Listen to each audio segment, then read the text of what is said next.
1 year ago, the world watched as a deadly riot broke out at the U.S. Capitol. Here's a live look at the U.S. Capitol, where tonight all is quiet after a day of tributes and vigils marking the insurrection.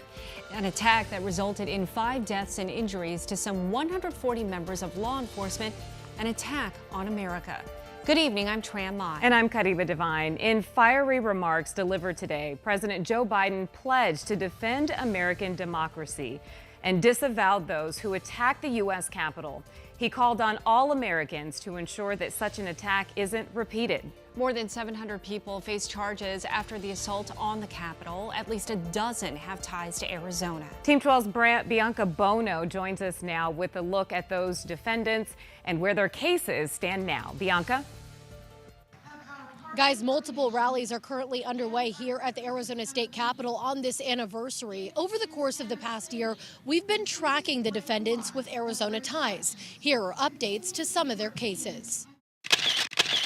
Arizonans amid the masses storming the U.S. Capitol on January 6th, including the man who became the face of the breach, Chansley, known for his memorable headdress and horns, and one of the harshest penalties yet. He pleaded guilty to obstructing Congress's certification of the 2020 vote. Donald Trump asked everybody to go home. Sentenced to 41 months in prison, expressing guilt during his hearing. He's now appealing his case. My story is just that we thought that we were going to save America.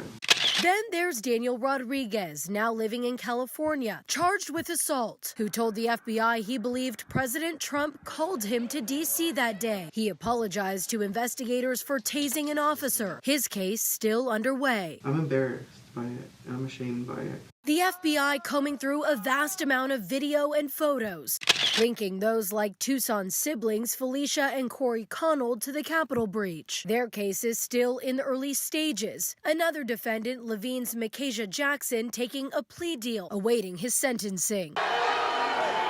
Some linked by investigators through unique identifiers, like James McGrew, arrested in Glendale after authorities recognized his King James stomach tattoo, and Cottonwood's Nathan Entrekin, who is accused of storming the Capitol wearing a gladiator-like costume. Both have hearings scheduled for later this month. Andrew Hatley, who was arrested in Eloy, has been sentenced to 36 months of probation for demonstrating inside the Capitol. 12 News attempted to reach all defendants with Arizona ties. One of them, Lisa Ann Homer, charged with entering the Capitol and disorderly conduct, released a statement saying in part she did not commit any crimes and is guilty by association, calling the investigation, quote, an attack on our constitutional rights to express our opinions. The facts are clear that that day violence took place, and that must be punished.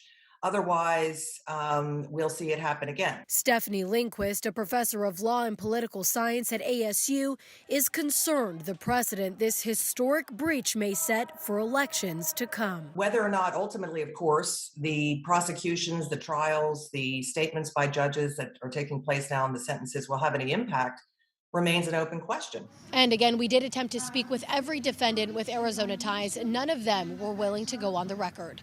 Bianca Bono, 12 News. Bianca, thank you.